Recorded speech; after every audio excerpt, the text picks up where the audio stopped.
Hi అండి, నమస్తే. Welcome back to Konaseema రుచులు. ఈరోజు వీడియోలో బీట్రూట్ వేపుడిని ఈజీ అండ్ టేస్టీగా ఎలా ప్రిపేర్ చేసుకోవాలో చూద్దామండి. బ్లడ్ ఇంప్రూవ్మెంట్కి బీట్రూట్ వేపుడు చాలా మంచిది, కానీ చాలామంది బీట్రూట్ని తినడానికి ఇష్టపడరు.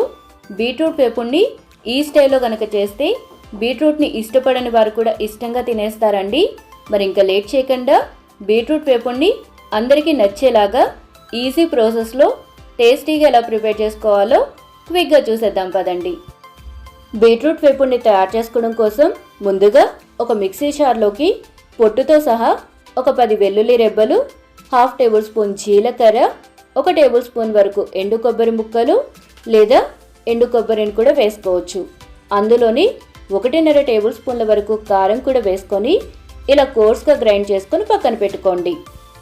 ఇప్పుడు స్టవ్ వెలిగించి కడాయిని పెట్టుకొని 2 టేబుల్ స్పూన్ల ఆయిల్ వేసి హీట్ చేసుకోండి.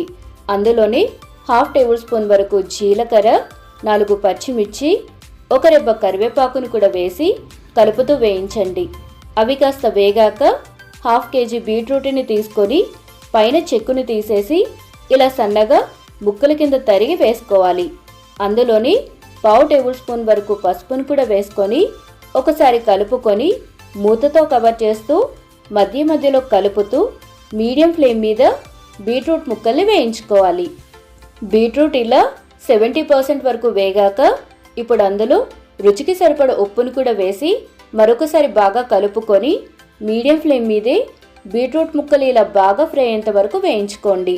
బీట్రూట్ ఇలా బాగా ఫ్రై అయిన తర్వాత మనం ముందుగా మిక్సీ పట్టుకుని ఉంచుకున్న పొడిని కూడా వేసుకొని మంటని లో ఫ్లేమ్లోకి పెట్టుకోండి.